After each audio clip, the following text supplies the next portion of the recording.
Նյուբերի Աննա, շնորհակալություն, Սամվել Կարապետյանի մեղադրանքը լրացվել է ևս մեկ The charges are augmented by one more article, money laundering. Արդյոք սա արվում է որպես Is this done in order to keep him longer in pre-trial?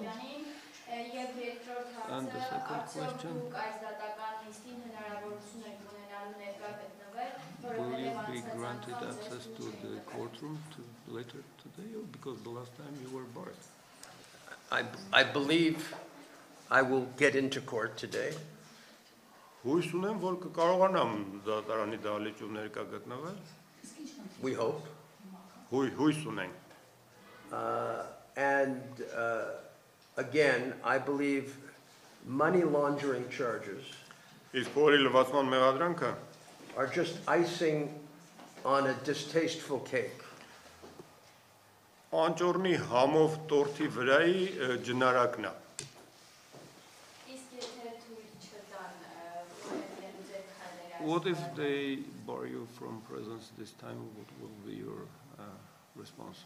այս անգամ ինչ պատճառ են բերելու, որ դուք And what would be their excuse? What was the excuse the last time?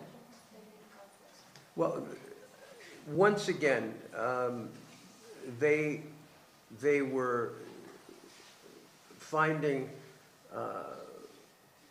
some technical issues with my credentials. Իմ հավատարմագրերի, այսինքն արտոնագրերի հետ կապված տեխնիկական ինչ որ մանրուքներից էին կպել։ I've only been a lawyer for 45 years. Ես ընդամենը 45 տարի է ինչ փաստաբան եմ, It wasn't enough. որը երևի հերիք չէ։ So now it looks like I may get in. Ոնց որ թե այսօր կներս կթողնեն։ And I would be grateful if I was allowed. Որը գնահատելի կլինի։ And I would tell you that an Armenian lawyer of my experience would probably not be allowed to plead a case in Canada or the United States or Great Britain. Ասեմ, որ Կանադայում, Միացյալ Նահանգներում կամ Մեծ Բրիտանիայում իմ փորձառությամբ հավասար տարիների փորձով հայ փաստաբանին երևի նույնպես չթողնեն։ So in fairness, I'm being very quiet about it. Դրա համար գլուխս կախ սպասում եմ։ Because I think if I'm allowed in, it's very, very courageous, and Եթե թողեցին դա խիզախության նշան I կլինի, would certainly appreciate it. որը ես իհարկե կգնահատեմ։